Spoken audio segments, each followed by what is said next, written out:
அஸ்ஸலாமு அலைக்கும். இன்னைக்கு நம்ம ஹாஜரா கிரியேஷன்ல பண்ண போறது ஜாலர் வட்டலப்பம். இன்னைக்கு தேங்காய் பால் யூஸ் பண்ணாம தான் நம்ம பண்ண போறோம். ஃபர்ஸ்ட் ஜாலர் எப்படி பண்றதுன்னு பார்க்கலாம். 1/2 கிலோ மைதா எடுத்துக்கிறோம். கப்பால 3 கப் இருந்துச்சு.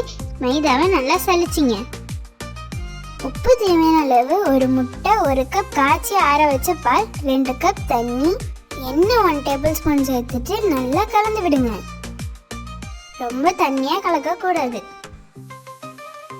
மாவு தண்ணியாக இருந்தால் ஜாலர் ஒழுங்காக வராது. நான் மொத்தமாக 2 கப் தண்ணி, 1 கப் பால் சேர்த்துருக்கேன். வேணும்னா கொஞ்சமாக எல்லோ கலர் ஃபுட் கலர் சேர்த்து கலந்து விடுங்க. சில பேர் ஜீரகம், நாட்டு வெங்காயம்லாம் சேர்ப்பாங்க. ஆனால் எங்கள் வீட்டில் இதெல்லாம் சேர்க்க மாட்டோம். ஒவ்வொரு வீட்டு சாப்பாடை பொறுத்து மாறும். மிக்ஸி ஜாரில் சேர்த்து 1 நிமிஷம் அரைச்சி எடுத்துங்க.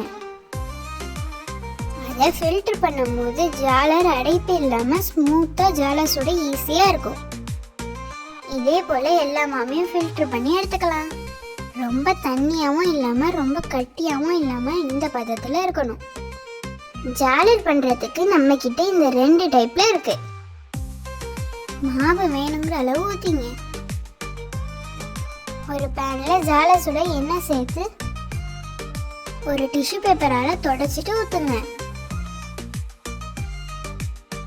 இந்த ஜாலரை சுட சுட சாப்பிடும்போது செம்ம டேஸ்டாக இருக்கும்.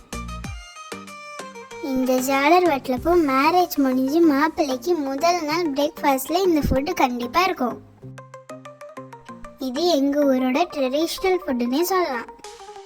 ஒரு ஜாலரா இல்லைன்னா 2 ஜாலரா இதே போல் மடித்து வச்சிங்க, பரிமாற வசதியாக இருக்கும்.